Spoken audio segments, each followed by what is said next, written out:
Since 2003, this is The Sports Source with your host, John Pennington. The Sports Source is presented by Junk Be Gone, Pipe Wrench, and the Garza Law Firm. The Sports Source starts now.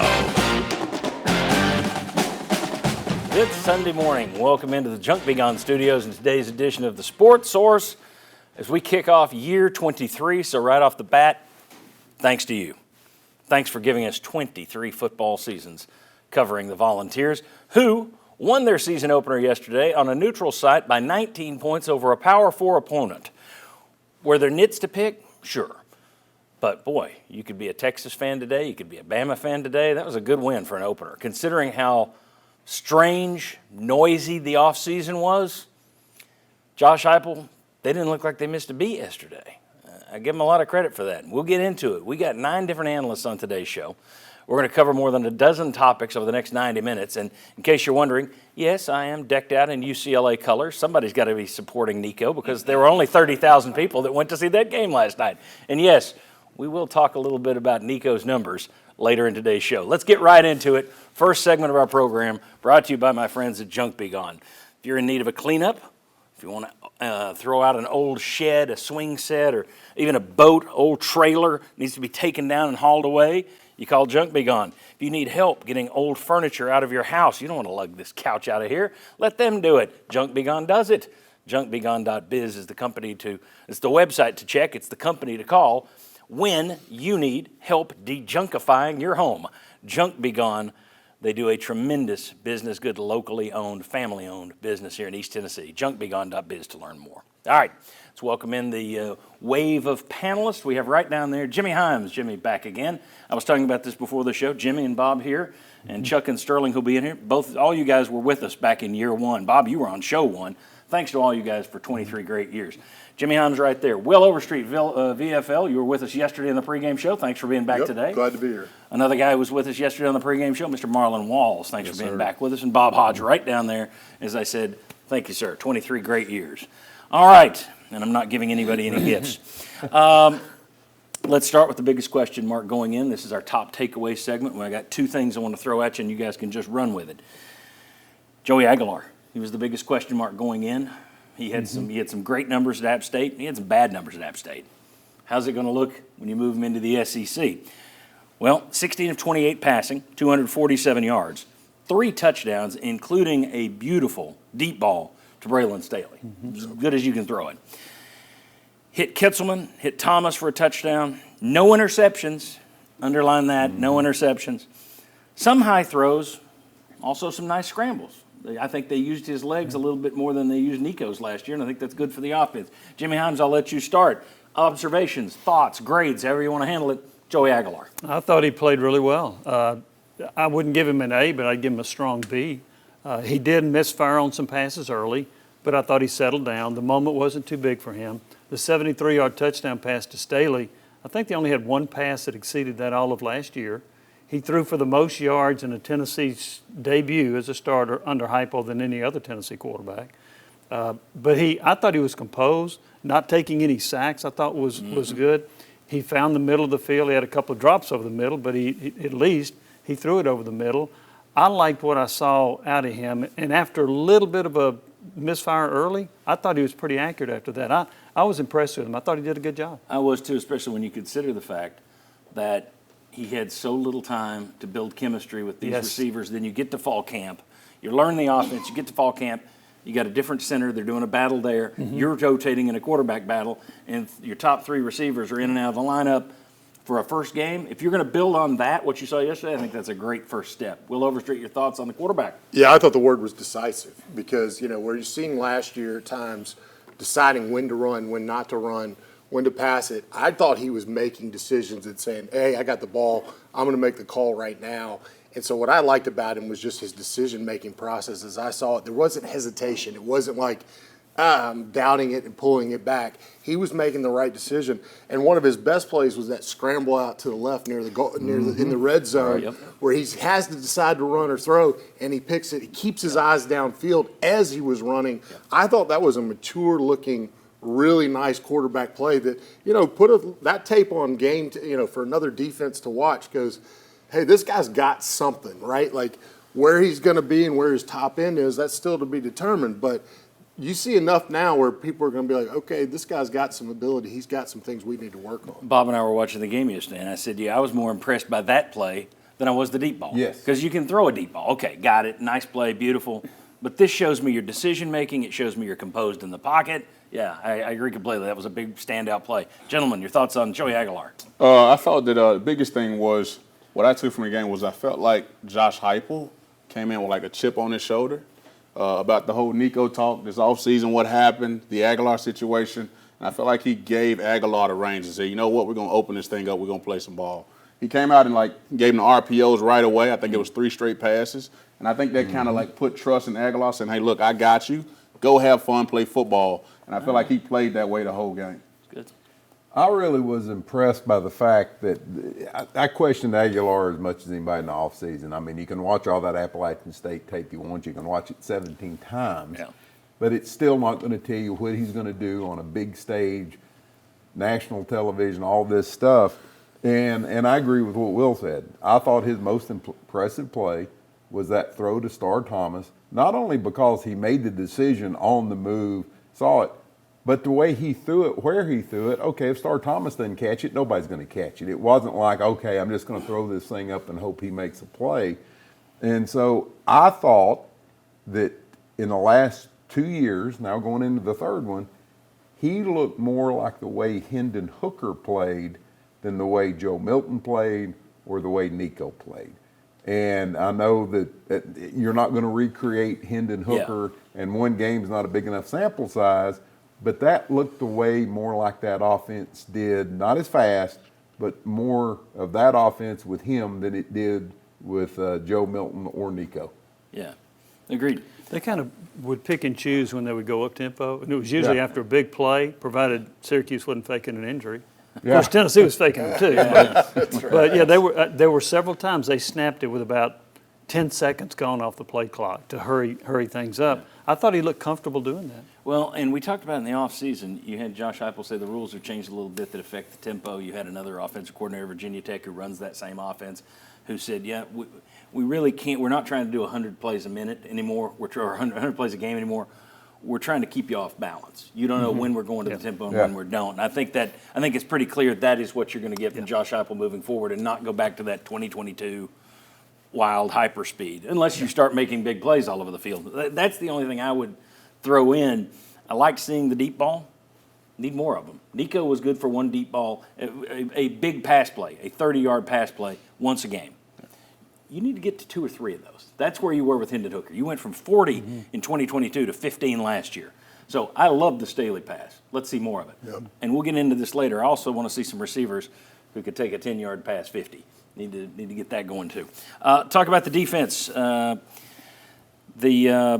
Syracuse team put up 26 points, 377 yards of offense, 23 of 40 passing, but sacked 5 times. This was an area that Tennessee didn't get to the quarterback last year. They pressured him, but they couldn't get him on the ground. 5 sacks yesterday. And I heard some people complaining about the Syracuse ground game. Well, they reached 103. There's true. It took them 44 carries to get there. There's not a D coordinator in the country that doesn't say, I'll take 2.3 yards per carry. I did think they were hitting you as you were losing depth pieces in the center of that line. They were having a little bit more success on that straightforward power run stuff. But 44 for 103, I think Tim Banks would take that. And for those people who are sitting there going, you give up 26, that seemed to be the reaction on social media yesterday. I'll just remind people, one of the greatest defenses in Tennessee football history, 1998, went on to win a national championship. You guys gave up 33 points to Syracuse in the opener. Yep. Got pretty good from there. I wouldn't freak out over the 26. Gentlemen, your thoughts on the defense? I'll start down here this time. I really kind of thought that some of the pass yardage Syracuse was getting, Tennessee looked like, we're going to let you catch it in front of us, and we're going to tackle you, because that way you don't have a quick strike, big play, and now you've scored in 32 seconds. So we're going to slow you down a little bit. Was it impressive defense? No. But I didn't come away from that game thinking, oh, this defense just looks like it's kind of fell from top 10 in the nation last year back into average. I didn't have that feeling at all. I just kind of think that in the second half, okay, we're going to play a little bit loose, let you make a catch for 5 yards, maybe get a first down. Now, did they get points out of it? Yeah, but I never felt like that defense allowed Tennessee to be threatened. Syracuse also put up a bunch of passing yards on that last drive, too, which I'm not so sure Tennessee wasn't just sitting back and letting the clock roll. I thought they were aggressive. I thought our pass rush-wise with those 5 sacks, we've got more variety, right? We're not sitting back counting on James Pierce Jr. by himself. I feel like we've got more guys that can get to the quarterback. What I saw was, to me, it looked like we came in, we put our foot in their throat, we jumped up on them, and then we got comfortable. And we kind of laid back a little bit. And also the depth piece kicking there as well. But I think we got to go back to we're running a little bit more up tempo, and so our defense takes a little bit more time to get adjusted to that tempo, being back on the field a little bit more. But I feel like it was a case of it's something they're going to fix today. Hey man, we got up, we've got to keep our foot in our throat. I feel like we kind of got relaxed, and then I got to give some credit to Angeli. He took some hard hits, he did, and he's an experienced guy, and he was hitting them. And so I think that was one of the things that we struggled with. But I feel like that's something they can correct in the meeting room. And there was a lot of hype for the defense going into this. I think everybody expected like shutouts for the entire year. Yeah. And it was a little crazy. We'll get to what you were talking about there a little bit later as well. Was it just getting comfortable? Is it depth, which was the bigger issue in terms of getting the foot off the gas a little bit there in the second half? Will Overstreet defense. Also, I just looked at this and I thought Angeli was a better quarterback than you were going to play. Compare him to NC State last year or to who you played in Oklahoma. Yeah. Like he's not a bad quarterback. He played in a national championship game, came out there and moved the ball on the #1 defense at times. So, I mean, in the playoffs, last year. So I think that guy has better moxie potential, high-level thing. So I think it's hard to say in this day where you can rebuild a roster every year and you go, last year doesn't matter because we have a whole new team. Where I was trying to judge is how good is the other guy on the other side of the field. And when I looked at it, I started saying, you know what, that guy's a pretty good guy. I don't know where he's going to compare against all of them, but he's not at the bottom of who you're going to face in quarterback list. He's probably somewhere mid-tier of who you're going to play. So they're going to score some points with that group up there. So I think they're a little bit better than maybe people get. And they obviously have a good offensive scheme as well because they threw it all over the yard last year with Kyle McCord. Jimmy. A couple of observations. Tennessee's secondary was without Jamad McCoy. They're All-American. And there were some holes in the secondary, not many, but there were some. Whenever you put that much pressure on the quarterback and you don't get to him, they're going to have some guys that are open. So that's to be expected when you put heat on it. But the other part that I liked, Tennessee had 10 PBUs. I'm not sure if they had a game last year with 10 passes broken up. And I thought Colton Hood was really good. Yeah, he was. He had the fumble recovery return. He had 3 passes broken up. Jalen McMurray had a fumble recovery and a sack. You know, they had some guys, and this guy Farouk that came out, he started. I thought they did some nice things, and I think this defense is going to get better. But I also have to wait a little bit when you don't have your best defensive back there, and you still, I thought, played an acceptable game in the second. Yeah, and Boo Carter wasn't very much used either, so no, he didn't get to start. Right. So there's a lot of room to grow there. I will also say this as we go to break here: the refs let them play.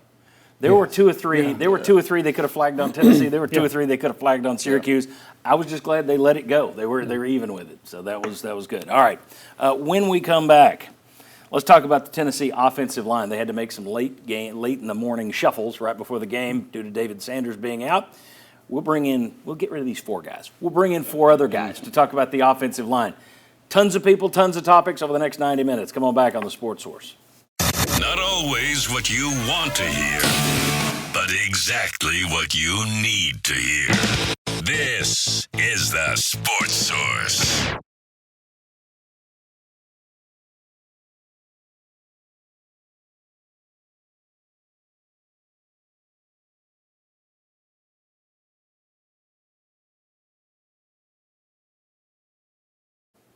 Welcome back into the Sports Source. This segment brought to you by A.G. Hines Company. Hey, at the new Sports Source Digital Network studios where we do our YouTube channel, and you should go watch.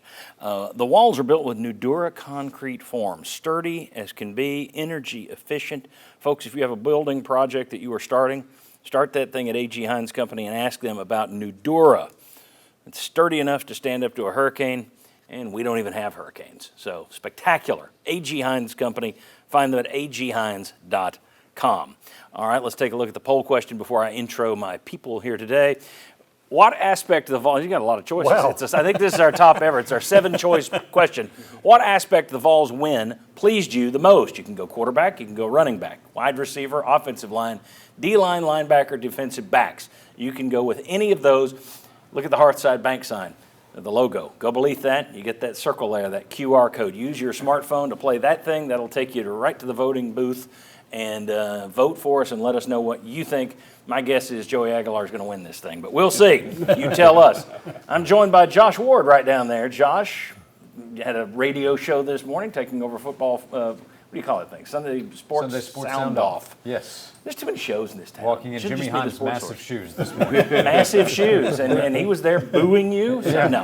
Booing and hissing, Jimmy Hines. Thanks for being here. Right here, Chuck Cavalaris, back year 23. Thank you, sir. Sterling, you were there. First year, too. Sterling, year 23. Daniel Hood for many of these years. Thanks to everybody. 2 VFLs right down here on this side. Okay. We were doing our live Sports Source Saturday kickoff yesterday when the word came in that David Sanders would not play. Nicked up in practice, according to Josh Heupel. He'll probably be back soon. Most likely, I don't know if they'll play him against ETSU. You don't want his first game to be against Georgia, so you'd hope he'd play against ETSU. His first real game is going to be against Georgia, and that's a concern. But due to that change, UT had to switch things up. Lance Hurd stayed on the left. Wendell Moy flipped over to right guard from left guard. They brought in Sham Umarov at left guard. Sam Pendleton stayed at center. Jesse Perry moved from guard to tackle. So an interesting bit of shifting around. Josh, didn't look like a team that had shifted their offensive line yesterday. They came out and took care of business. They allowed, here's the thing that was a big step up from last year, no sacks allowed. Last year they allowed 2.3 per game, and that was middle of the conference. 0 sacks in the opener. Your thoughts on the offensive line? Yeah, immediately the depth is tested, and you have new guys that are tested as well. I was impressed. We can go player by player. I would start with Jesse Perry getting ready to make his first start at right guard, and then all of a sudden he's making his first start at right tackle, and that's no easy task. So the versatility, I think, stands out there. They bring in 2 transfers. Sam Pendleton could play guard. He ends up being the best option at center. Wendell Moy could play left or right guard. Because of the personnel change, he's better off at right guard so that Umarov can be there on the left side. That versatility could help them. And then Lance Hurd is the one starter coming back, and a year ago he wasn't 100% healthy, which meant he wasn't in 100% shape, and that affected his play. He's better now than he was a year ago as well. So there was optimism this offensive line could be better this season. They'll for sure be tested better as the season goes along, but that's a really good first test. Yeah, I mean, as a position group, right, as a team, you're having breakfast, and you're finding out that your right tackle is not even going to be in uniform. And I think it affected, 3 positions they had to change? I thought they looked really athletic in being able to move a guard, a tackle, and block. And how about this, guys? You were 5 for 5 in the red zone, correct? And the other one was a 73-yard touchdown pass. 4 of those 5s were touchdowns, and it was 1 field goal. So, I mean, I look at that, and I just don't think you could have expected, all things considered, the offensive line to play much better. Yeah, I thought everybody showed up. Kudos to Lance Hurd, a guy that we called his name a lot last year for the wrong reasons. You didn't hear his name much yesterday, and that's a good thing when you're the left tackle. I thought those guys deserve a lot of credit. You've stood behind an offensive line. You put a new line together, then you shuffle the new line, day of, new quarterback behind it. Your thoughts from a quarterback perspective of the play of the offensive line in front of Joey Aguilar? That showed hard work during the summer, in my opinion. That showed those sessions they had together that no one else was around to shuffle themselves to learn different blocking assignments. Because the movement from tackle to guard, although it looks easy on paper, your assignments when a play is called is totally different. And those guys stepped up to the challenge, and they got something they should be proud of. Coach, offensive line coach, I would hug my offensive line coach. Yeah. That's a good deal. It was a really good opener, I thought, Daniel. First step. You started on the O-line, did you not? Or did you played a little off? Played a lot on the offensive line. And then flipped to D-line, thoughts on those guys being ready to flip last second like that? You know, I'm cautiously optimistic. I did think that they had to use a lot of running backs and tight ends in pass protection to help them out. But for the first game and the right tackle to go from guard to tackle, that switch was unbelievable. Yeah. And I think the game plan the coaching staff had really helped him out. But I'm not too high on it right now because, again, the Syracuse team had a horrible defense last year. They did. But you did come out and do what you needed to do, got the job done. Give them a clap this week, and we'll see how they do against Georgia. Yeah, that's totally different test against Georgia. That's as different from Syracuse as East Tennessee State's going to be. The running game, the run defense for Syracuse last year was horrible, and I don't think any of us we talked about the run game, but it was more about the pass protection. That's where they gave up some hits last year in pass protection to anybody. So I agree. Let's keep watching and see how they do it. But for a first, they were better than I expected in their first time out. Absolutely. Especially, I can tell you this. We said it yesterday. Ollie Lane in the live pregame show, we had our score predictions written out. And then we got news that David Sanders was out. Ollie took that eraser and knocked a few points off the board. So I think everybody, when you look at that, there was room for trouble. And they got around it. They got around it. One phrase I heard was cross-training, right, to what Pearl's saying, to where you are ready to play a different position. And how many bad center snaps did we see? Not near couple as high, but not nothing on the ground. And that was really, we thought, an area of concern going into the game, correct? So just another thing to look at. The only thing I want to say is that from the one practice I got to see where they invited all of us back, that offensive line that we saw in that practice versus what we saw yesterday, night and day different. Yes. I was blown away. I didn't think that they would be able to keep protection. I thought they'd have guys running through more often. But whoever the offensive line coach is has done an amazing job over that 3 weeks' time. Because I was really down on the offense. I was like, man, we may not score 18 points a game. Yeah, in the first segment, talking about Colton Hood and his immediate impact as a transfer, I think there's a good chance they hit on the transfers in the O-line of Sam Pendleton and Wendell Moy. Again, I mentioned the versatility, but they can play different spots. But when you have a new offensive line, their veteran presence, I think, helps with younger guys who are out there. And I was wondering about not only to change 4 guys on the front 5, the starting 5, but what were you going to have at depth? Yeah. And for that to be tested in game 1 and you Yeah. hold up, granted, Syracuse probably going to wind up lower part of the ACC. They've got a brutal schedule. But still, that's a Power 5 opponent. This was not, you weren't playing UT Martin. So kudos it's a good first effort. I think we're going to say that a lot today. When we come back, did the Vols simply lose their edge? Josh Heupel seemed to think so. Or did things drop off in the second half because they were having depth issues? We'll debate that next. Come on back on the Sports Source.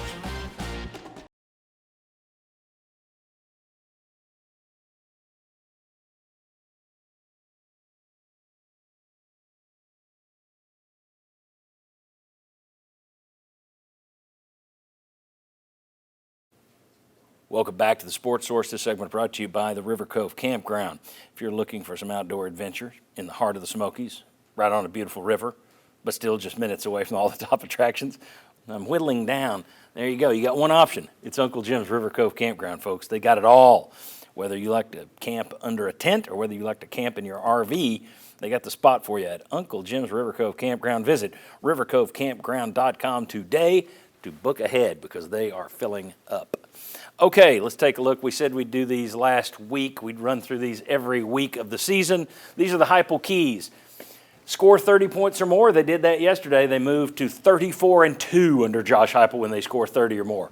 Rush for 177 or more. Yep, did that. They are 32-2 when they do that under Josh Heupel.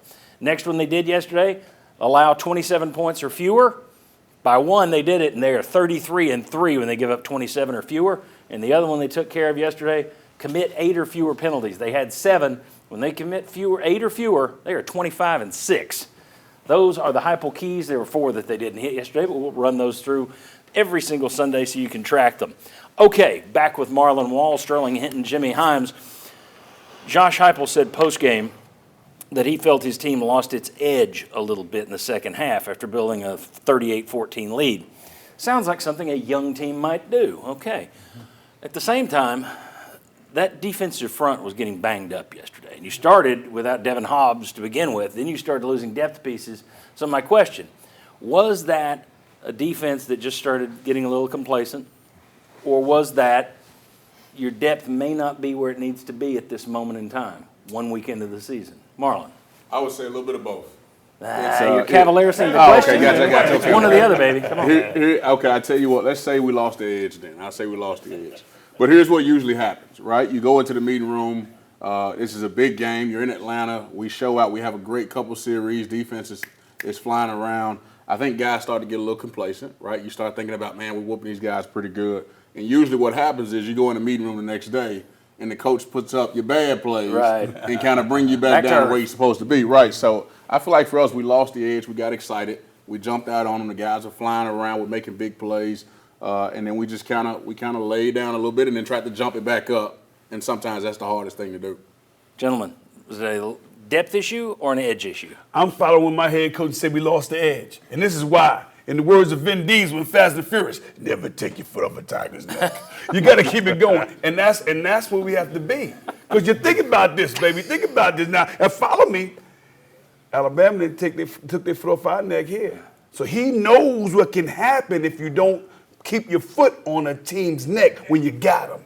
Because that's what we wait for. And we've had the opportunity to take advantage of those situations, and he doesn't want that to happen to us. So I'm riding with my head coach. We took the foot off the neck. This is already a good show because we got a Sterling Hinton impression of Vin Diesel. That was an unexpected plus today. Jimmy Himes, am I the only one here that thinks it could be a little bit? Well, I've forced you into the other one. Yeah, I got forced into it. Well, like Tom Cruise said in Mission Impossible, you cannot be intense 100% of the time. So I think, I don't know if he said that. Made it up. I think they lost some of their edge. I thought they lost it a little bit on offense when they didn't seem to be quite as aggressive in some of the things they were doing. Defensively, I gave Syracuse some credit for making some adjustments. So I think Syracuse had something to do with that. I do think Angeli's a pretty good quarterback. Yep. Yeah. And so I think their offense is going to end up being pretty decent. I don't think their defense necessarily will. But I thought that they lost some of their edge. Yes, I do think the depth was a part of that. Moving too. forward, I think that's a concern. I think they'll coach the edge thing out of them. Now, I am impressed, though, that you lose a defensive tackle and then Nate Robinson comes in and makes some plays. So and then he gets hurt. Then he gets hurt. So you had some individuals that came in depth-wise that helped you. But I do think they lost a bit of their edge in the second half. Yeah. And I say this, too. I think Heupel super calculated him saying it after the game. You've got new guys in there, right? We lost a lot of our interior guys last year, but you still got guys like Bryson Eason. But he's kind of letting those guys know. Hurt too, we can't do this. We cannot go and get what we're trying to get to without you guys stepping up and understanding. We've got to keep our foot on the neck.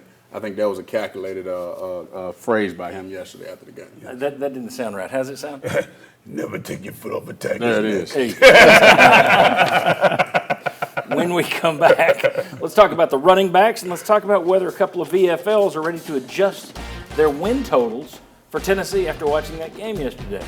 That's next on the Sports Source. Much more to come, including a little bit of Nico Iamaleava talk. Stick around.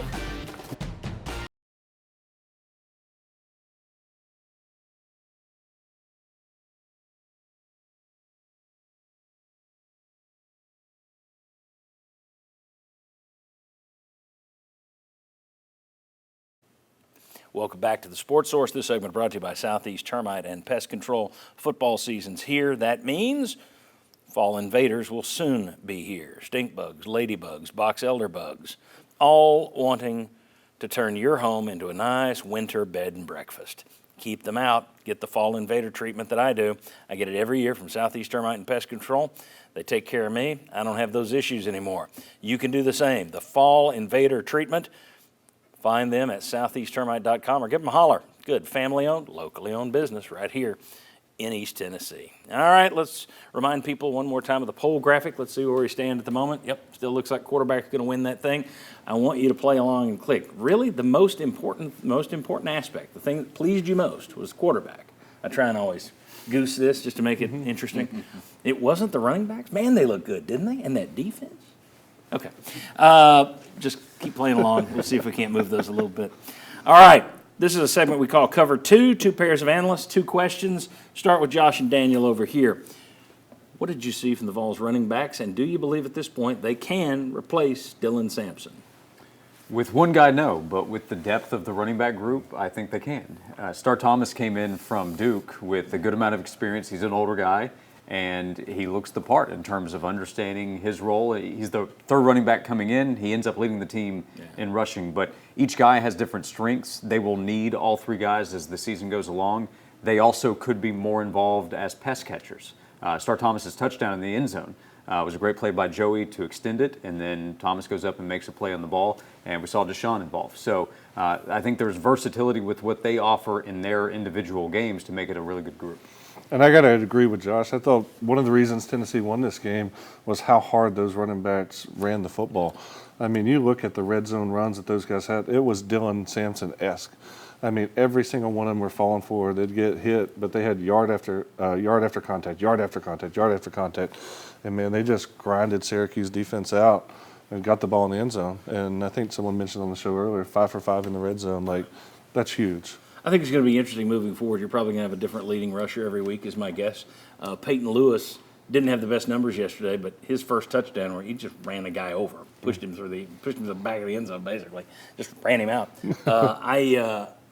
One thing I liked about the running backs yesterday, the way they got Bishop and Thomas involved in the passing game. When you are thin at receiver, probably not bad to get the backs a little bit more involved in the passing game. We can't forget pass protection, too. They did a great job on pickups. There you go. Okay, let's flip over to Marlon and Will. Pre-game show yesterday, we said there'd be a lot of questions that would be answered. You've seen one game. Will, I know you and I both picked 8-4. You were at 8-4 as well. Are you guys, after watching one game, are you ready to adjust your win totals at all? Up, down, or do you want to leave the same? Will, you go first. That's right. I am not ready at this point because you still play Florida away, which I'll never say you're going to win that game. I'm not going to give you that you're going to go against Georgia. Then you got to say Oklahoma, Arkansas, and Alabama, right? And coming out of that. So 8-4 right now still seems like you need to see more because you still have an Oklahoma team.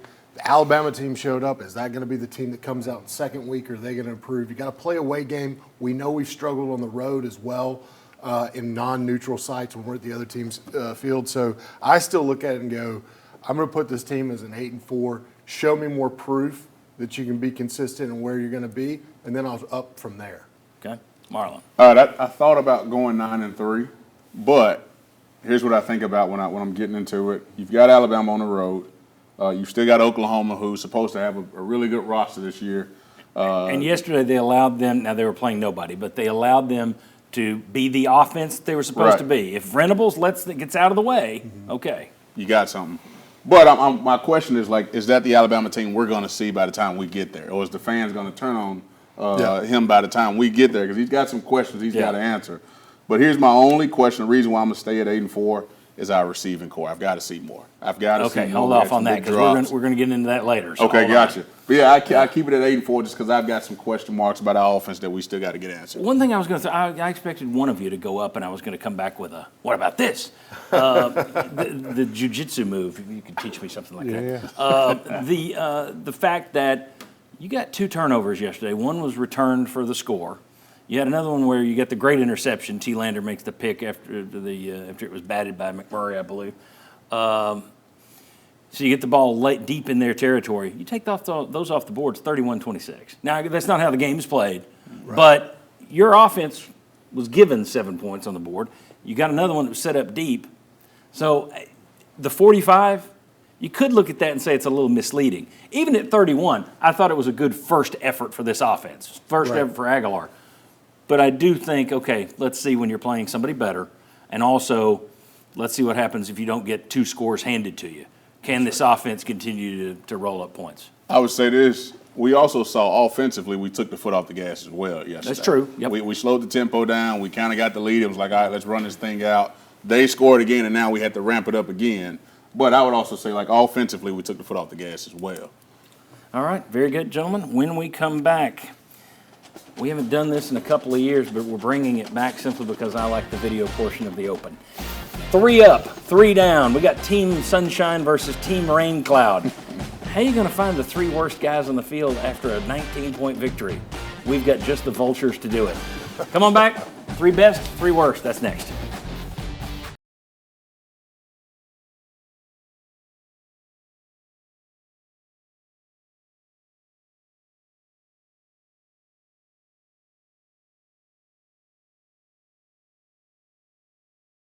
Need it? Or? No, I was going to keep it, take it home.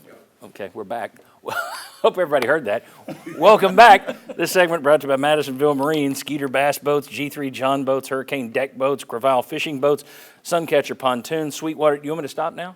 I can just keep running forever. They've got all the boats you can imagine looking at one place. You don't have to go to 5 different boat dealers. Well, I want to look at pontoons, so we got to go over here. Well, I want to see a deck boat, so let's go over here. Nope, it's all right there at Madisonville Marine. MadMarine.com, of course. You can buy boats from them all over the country.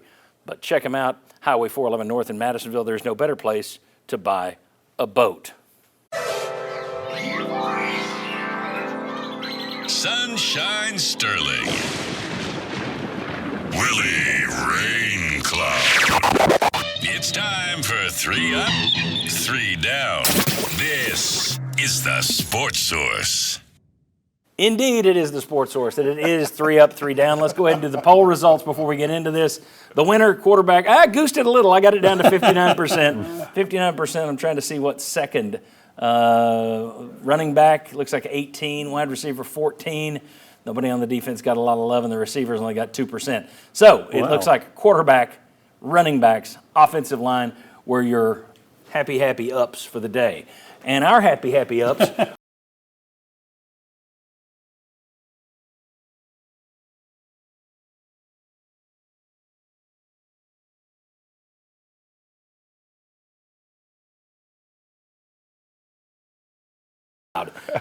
Three best players on the field yesterday for Tennessee, gentlemen. Well, you might think I'm biased, and I don't care. Because yesterday, the best player on the team for me, our lovely Tennessee Vols, was our quarterback, Joey Aguilar. I mean, this guy showed up yesterday. And this is a stage that he has not been on. He's had some success at Appalachian State, had success at UCLA. This is Tennessee. And it was Tennessee South in Atlanta yesterday. It was a sea of good orange down there for that game yesterday. And he showed up and showed out. And I believe he broke a record for the most yards passing for a first-time guy starting quarterback. Under Heupel, yeah. I'm thankful I seen something he could really grow on. And as good as he was yesterday, I know he's got better ahead. Okay. Well, I thought, you listening to some of the Syracuse coaches, the one guy on Tennessee's defense they didn't really know how they were going to handle was Arian Carter. And he ended up having a team-high 9 tackles. He had a sack on kind of delay and blitz right up the middle. You had 4 balls with a sack and a tackle for a loss. Yeah. But Arian Carter, you've got to have him in the middle of that defense, don't you? I like him. I like him. All right, who's the third best? Third best? Do I get an honorable mention or just go with the third best? Let's go third best. Third best, okay. Well, we got a Daniel Hood on our show. We got a Hood on the squad, right? That guy Colton showed up. Hood, yeah. That guy showed up yesterday, man. I mean, since he's gotten on campus, he's adapted to our way of playing, our culture. And I'm looking for some even bigger things from this guy. But yesterday, that was a heck of a start, brother. The fumble recovery for the touchdown, which was huge, but also 3 pass breakups, I believe, yesterday. I think Jimmy mentioned that. So a big day for Colton Hood with Jermod McCoy out. You bring this guy in, as you say, right after spring practice. You needed one more guy in the portal. You go grab him. Good get, Colton Hood. All right. And there were other guys. I know Star Thomas, Deshaun Bishop could have been mentioned. Absolutely. T-Lander with the great interception. That was tremendous concentration. On a day like this, it's hard to narrow down the list of goods. That's why it's hard to find the 3 bads. But if there are 3 miserable guys who can do it, it's the Vultures over here. Where are you guys going on Team Rain Cloud? Well, I'll start off with number 1. And I think everybody remembers a few years ago, it would be Hooker to Hyde. It would be a slant. He'd catch it. He'd go 50 yards, big play on a relatively short pass. Well, Chris Bradley had that yesterday. Perfect pass, hits him in dead stride. There's one guy that might tackle him, and if he doesn't, he's running into the end zone, and he drops it. Yeah. And it was a perfect pass. And he had another drop during the game. And so I think a receiver that you're counting on to be your big outside speed guy, you can't be dropping 2 passes, especially when one was such a potentially big play. Yeah, I agree with that. It's one of those things you're going to see in big games. Can your guys consistently be there to make those plays? And it was an issue for him last year, the drops. That's the thing. So, okay. So our second one, welcome to the party, pal. We're going to say here, Evan Crabtree, the new special teams coordinator. So we're going to put you on the down list because on punt return, it's seemingly, we had our guy back there, they fair caught it, even though they had still about 10 to 15 yards away. It seems like something we should have been able to get done on Syracuse. So looking at that, the only thing we could come up with is they were told to fair catch it every single time and not get a return. New special teams guy, we got to give him some love right now because we're picking at hairs. Yeah. There we go. Because it is a little bit tougher when you win a big game like that. But not for you. We're gonna come back to your 5-star recruit from 2 years ago, Mike Matthews. He only had 2 catches on 5 targets, and so now he has had 9 catches in a season and a game for a 5-star receiver, and he also had another drop. Yeah. And, okay, you got by with the drops against a team like Syracuse because you were just better than they were. But come against the Georgias, the Alabamas, the Oklahomas, and the Floridas, those drops can be game changers, and you want to see that cleared up. I mean, everybody's going to drop a pass now and then, but that's from your 2 of your starting 3 receivers in one game, that's too much. All right, Team Rain Cloud, Team Sunshine, thanks to both groups. 3 up, 3 down. We'll be doing that every week. Stay happy. When we've still got much more to come. Stay real. Stay real. Ooh, I like that. Not always what you want to hear, but exactly what you need to hear. All right, when we come back, we still got plenty more to come. We've got the Will They or Won't They segment. We've got the Cavalaris line, first time of the year, a little something special that I've done there, and Chuck doesn't know about it. We got plenty to come. But next, let's talk big picture. Let's talk about Kalen DeBoer. Let's talk about Nico Iamaleava. Let's talk about the SEC. All next. Come on back.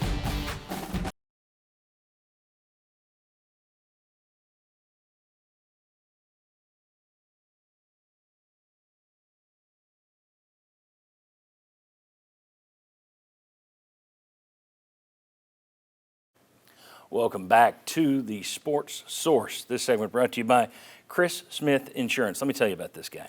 I trust him for my insurance needs. Chris, this is a guy who, as a homeowner, needed the help of his insurance company at one point. And the insurance company, well, they didn't come through for him. And this guy says there's got to be a better way around this. He starts his own insurance agency. He now carries insurance plans for multiple companies, and he provides solutions for you so you will never be in the position that he was in. Have an insurance agent, an insurance company that is behind you when you need them. csmithagency.com to learn more. Give Chris a call this week. You will be very happy that you did. All right, let's take a look. We're going to do this every week. A little comparison here.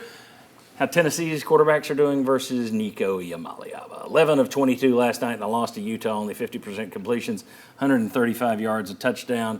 He did throw a late interception, so I think that says 0, but he did throw a late interception, I believe. Did rush for 47 yards. He was about their best rushing option. Jimmy, what his father did to this young man should be considered child abuse, even though he's not a child anymore. But it shows everything that can go wrong when you start worrying about the portal and looking for exits. He's now on a team with less talent around him, and he looks like he's the same guy. Yeah, I watched most of the first half of that game, and he actually had a few really good plays early with some runs, with some nice passes, and then he had a wide-open receiver running down the field, and he missed him. And he had another receiver on the other side that he missed him. So you saw a little bit of microcosm what he did at Tennessee. Some really good plays, and then it's like, God, how did he miss that? Yeah. So he doesn't have as much talent. He got sacked 5 times, I believe. And he doesn't have much of a running game. His receivers are very pedestrian.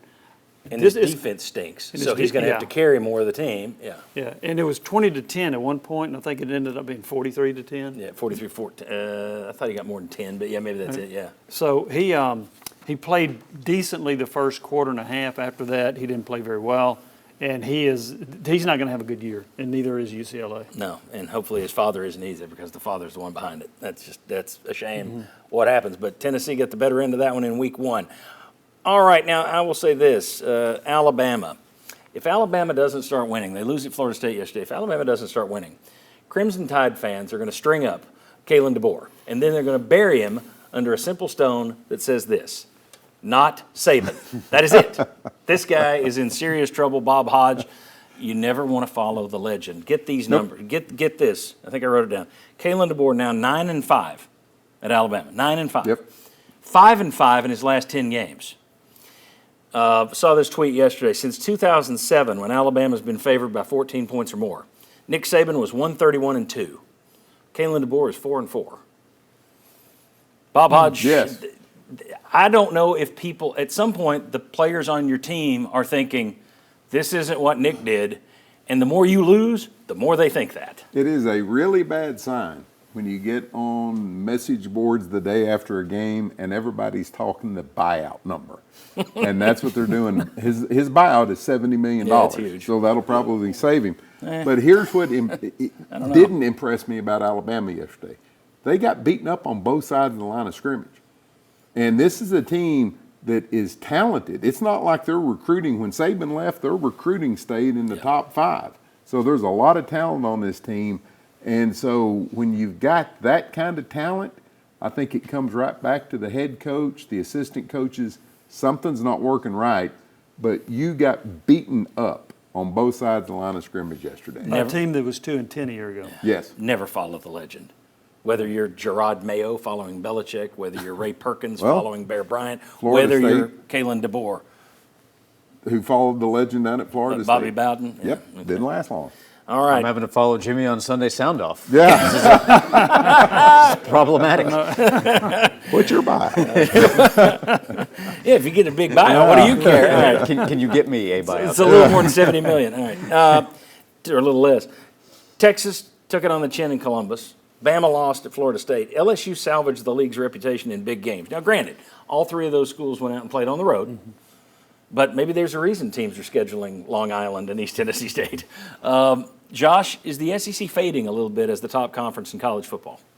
It's fading a little bit. There's still a strong case to make that the SEC is at the top because you go to Ohio State and lose and you're within a score. That's still a strong performance overall. And Ohio State's a great program, defending national champ. But my first reason for saying yes is what Bob's just talking about with Alabama. Alabama was the biggest reason to say that the SEC is so strong at the top because Saban's controlling and dominating in so many ways. That's not in place. Now, 1 through 10 to 12 teams in the SEC, really good programs. So let's see what happens. Oklahoma against Michigan, Florida when it plays Miami. Last year, Miami thumped Florida, and then Florida got stronger as the season went along. But yeah, the SEC at the top has faded a little bit. They still have a bunch of really good programs. They could still win a national title, but the overall dominance, I don't expect because some of those top players at Bama, at Georgia, at LSU, they can go to other schools and make money there. That's exactly right. All right. When we come back, one game in, what do the VFLs think about this year's receiving corps?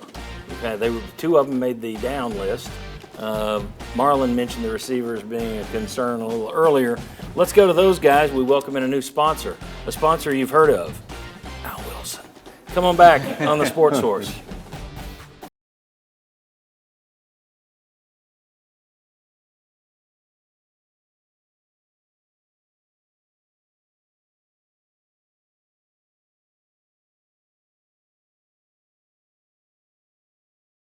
Welcome back into the Sports Source. Folks, we got a new sponsor on the Sports Source, but his image has actually been on our set for a couple of years now. Al Wilson, Fall legend, now has a beverage all his own. Al Wilson's hard-hitting tea. Drink responsibly, folks. Al Wilson's hard-hitting tea, available cans, bottles, kegs. Get in touch with, you can find out more by going to online, and I should have put the website up there, but I believe it's Al Wilson. I think it's hardhittingtea.com, but you can search it on Google and find it there. And we expect Al to maybe do a little surprise appearance on this show. Does that still make it a surprise? I guess if we don't tell you when it's coming, that'll make it a surprise. Al Wilson's hard-hitting tea. We'll be telling you about that all fall long. All right, let's kick it over to our VFLs, and you'll be seeing Al Wilson behind them. There he is. We got Will Overstreet, Marlon Walls, and Daniel Hood. Will, I want to ask you about the wide receivers. Do you think we're going to see an upgrade at receiver this year, or from what you saw yesterday, is it going to be more of the same like the last 2 years? Wow. I think overall, if I had to compare it to the last 2 years, I think you're going to see a little bit better than what you've got production-wise. I don't know about you guys, but I do think, Milton and Nico had their issues with making decisions on time. and sometimes getting the ball away. What I saw yesterday, early results, Aguilar makes decisions quickly. He throws the ball well in the middle of the field. So I think there is some hope this receiving core can be better.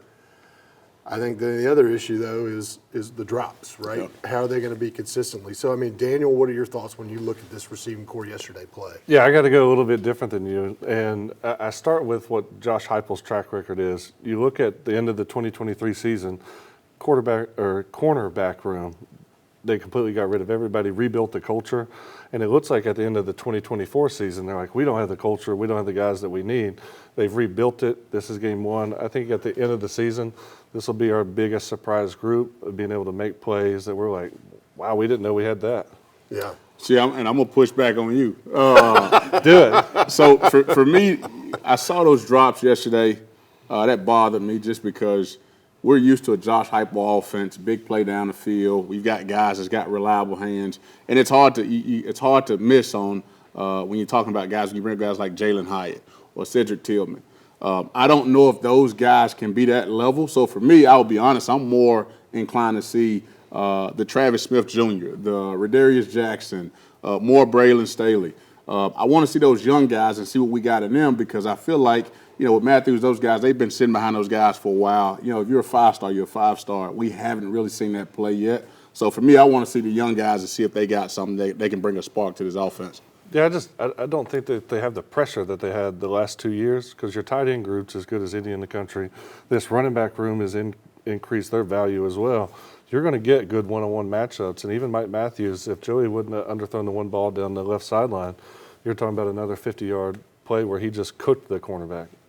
And I guess for me, it just comes down to, can we find the guy that can catch a 5-yard route, 10-yard route, 8-yard route, and then take it the distance? Because really, that's where the specialness happened with Hendon Hooker and that group, is you didn't have to throw a 50-yard bomb to get a 70 yards in passing. You could throw a short pass, and it turns in.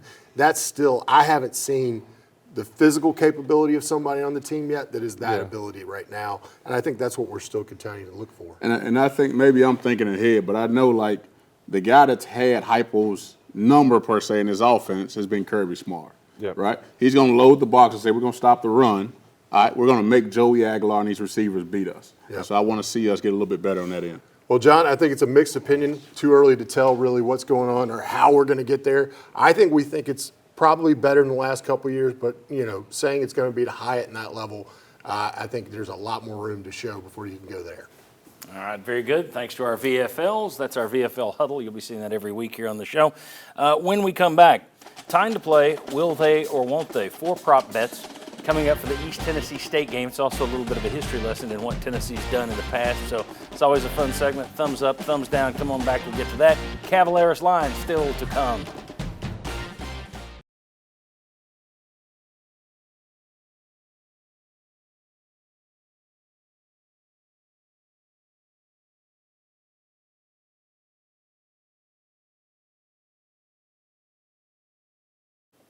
Welcome back into the Sports Source. This segment brought to you by Safety Systems. It's football time in Tennessee, obviously. That means it's time to celebrate. You can do so through Safety Systems. They're offering any new customers 90 free days of monitoring. 90. That's on one of their security systems. 3 months free. Call Safety Systems this week, and VFL JJ Surlis and his team take good care of you. I promise that. They have me for many, many years. All right, fun little segment we do. It's called Will They or Won't They? Let's take a look at the Temptations over here if we can, Chris, if you can punch up. There we go. We got the VFLs. We got their thumbs up, their thumbs down.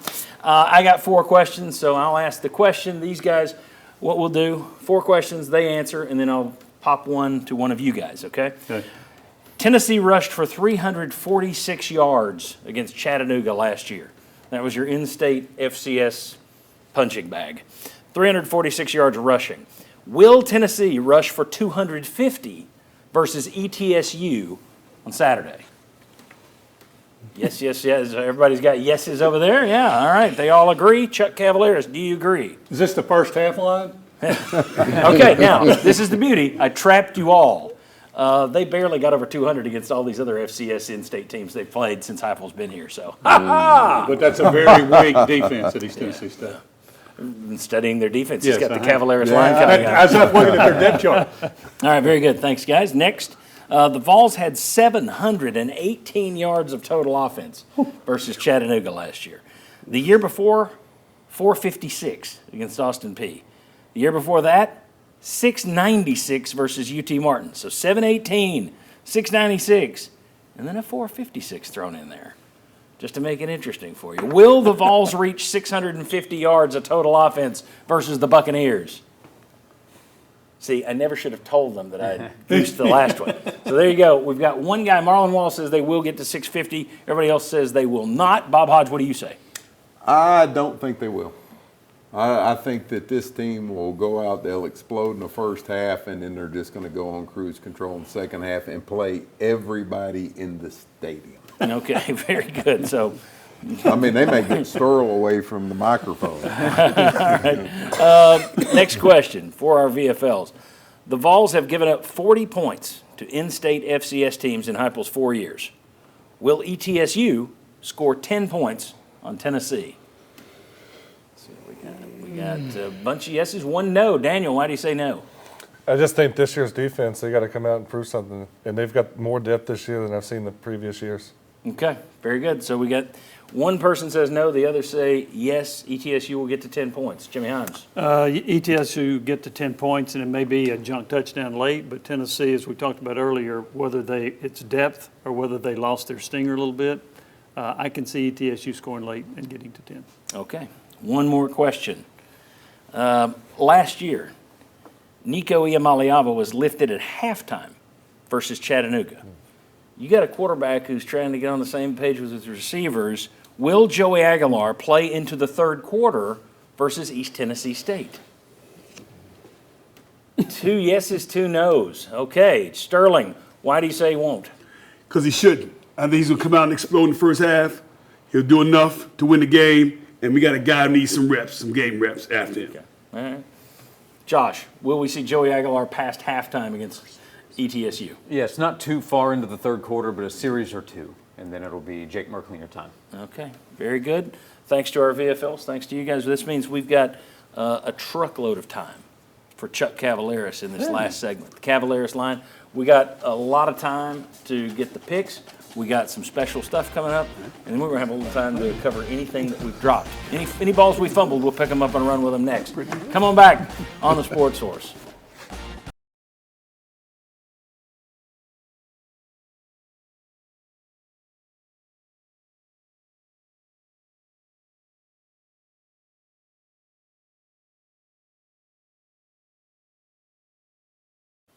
Welcome back into the Sports Source. This segment brought to you by Games and Things. If you've been waiting for the right time to upgrade your home's entertainment room, now is the time. Get to Games and Things, pool tables, air hockey tables, table tennis, dartboards, card sets, home theater seats, bars, bar stools. If it sounds like, wow, that must be a huge, fantastic showroom, it is. Get down and see it at the corner of Kingston Pike and Lovell Road this week, or you can visit them online, ourgameroom.com, but I would always suggest the showroom. It's much more fun to go to the showroom. Okay, it's time for the Cavalaris line. And over the weekend, Chucky C at the Chucky C Note Casino was just raking in our cash. As you can see right there. Look at that. He's just got a pile of cash in front of him. Congratulations, Chuck. You've now been AI'd. You've now been AI faked. That's better than the real thing. Who is it? Let's go back to that for a second. Let's go back to that for a second if we could. There we go. The big winner, Chuck, even with the visor. So got the visor. Now, here's the thing. There's also a few of those made for when you lose. Those are more fun. All right. So, Chuck, it's time for you to set the line for ETSU. Yeah. You've done your research. You've studied the depth chart of their defense. I studied it. I tell you what, East Tennessee State has got some players on offense. Listen to me now. They've got 2 4-star quarterbacks in preseason Southern Conference. I think they've got like 8 guys mentioned. They won yesterday, 45-17, against Murray State. Will Keeley is a real good coach. In-state kind of, ties there back to Chattanooga. But how about this? Josh Heupel now, 8-0 in season openers. 4-0 against the FCS. I think that margin of victory is around 52 points in those FCS games, John. So if I look at this game, I'm going to set the line. It's a tough one to set. I'm going to set it at Tennessee minus 49.5. 49.5. So all those good players ETSU has on offense, they ain't that good. All right. 49.5. Thank you, Chuck.